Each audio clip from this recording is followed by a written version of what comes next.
Assalamualaikum warahmatullahi wabarakatuh. Baiklah, materi kali ini yakni tentang pilar kebangsaan. Pilar kebangsaan terdiri dari 4. Yang pertama Pancasila, yang kedua Undang-Undang Dasar 1945, yang ketiga NKRI, dan yang keempat Bhinneka Tunggal Ika. Pilar kebangsaan. Pilar kebangsaan yakni faktor yang menuju masyarakat yang sadar hukum. Salah satu faktor pendukung kuatnya benteng pertahanan negara adalah adanya 4 pilar kebangsaan, yakni Pancasila, Undang-Undang tahun 1945, NKRI, dan Bhinneka Tunggal Ika. Pancasila. Pancasila adalah pilar ideologis negara Indonesia. Nama ini terdiri dari 2 kata dari Sanskerta, Panca yang berarti 5 dan sila berarti prinsip atau asas Pancasila, yang merupakan rumusan-rumusan atau pedoman kehidupan berbangsa dan bernegara bagi seluruh rakyat Indonesia.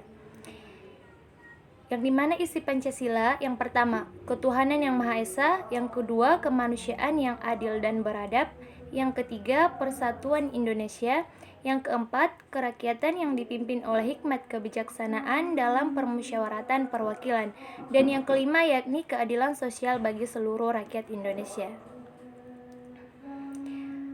Makna dari sila-sila Pancasila yakni yang pertama, sila ketuhanan yang Maha Esa dilambangkan dengan perisai hutan dengan sebuah bintang emas berkepala 5 atau bersudut 5, yang diartikan sebagai sebuah cahaya seperti layaknya Tuhan yang menjadi cahaya kerohanian bagi setiap manusia. Sila kedua yakni kemanusiaan yang adil dan beradab, dilambangkan dengan rantai yang disusun atas gelang-gelang kecil ini, menandakan hubungan manusia satu sama lain yang saling membantu. Sila ketiga, persatuan Indonesia, yang dilambangkan dengan pohon beringin, di bagian kiri atas perisai berlatar putih. Hal ini mencerminkan kesatuan dan persatuan Indonesia walaupun memiliki latar belakang budaya yang berbeda-beda. Sila keempat, kerakyatan yang dipimpin oleh hikmat kebijaksanaan dalam permusyawaratan perwakilan, dilambangkan dengan kepala banteng pada bagian kanan atas perisai berlatar merah, yang artinya manusia dalam pengambilan keputusan harus dilakukan secara musyawarah, salah satunya dengan cara berkumpul untuk mendiskusikan sesuatu. Dan sila yang terakhir yakni keadilan sosial bagi seluruh rakyat Indonesia, yang dilambangkan dengan padi dan kapas dan berlatar putih, yang dimana padi dan kapas ini mencerminkan pangan dan sandang yang merupakan kebutuhan pokok semua masyarakat Indonesia tanpa melihat status dan kedudukannya. Selanjutnya yakni pengertian dari Undang-Undang Dasar 1945. Undang-Undang Dasar tahun 1945 disingkat dengan UUD 1945 atau Undang-Undang Dasar 45 adalah hukum dasar tertulis Konstitusi Pemerintahan Negara Republik Indonesia saat ini.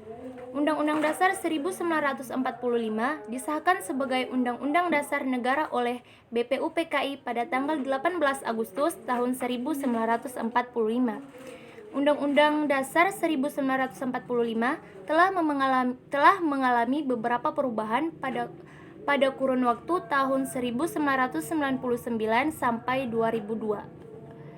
Selanjutnya fungsi dari Undang-Undang Dasar 1945 yakni sebelumnya telah dibahas tentang apa yang dimaksud dengan Undang-Undang Dasar 1945, dan pengertian tersebut dapatlah kita jabarkan bahwa Undang-Undang Dasar 1945 mengikat pemerintah dan juga mengikat setiap penduduk yang berada di setiap negara Republik Indonesia. Sebagai hukum dasar, Undang-Undang Dasar 1945 berisi norma-norma dan aturan-aturan yang harus ditaati dan dilaksanakan oleh semua komponen tersebut. Indonesia disebut dengan Negara Kesatuan Republik Indonesia ataupun hanya Republik Indonesia adalah negara di Asia Tenggara yang dilintasi oleh garis khatulistiwa dan berada di antara daratan benua Asia dan Australia, serta antara Samudra Pasifik dan Samudra Hindia. Selanjutnya yakni Bhinneka Tunggal Ika. Bhinneka Tunggal Ika adalah moto atau semboyan bangsa Indonesia yang tertulis pada lambang negara Indonesia, yakni Garuda Pancasila.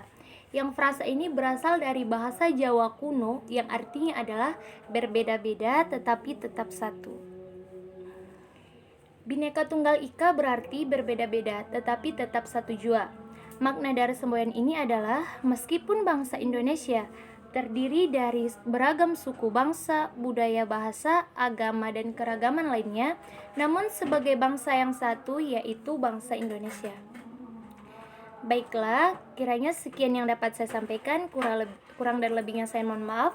Saya Hapsati Romeda Tambunan, NIM 1925041 mengucapkan terima kasih. Wassalamualaikum warahmatullahi wabarakatuh.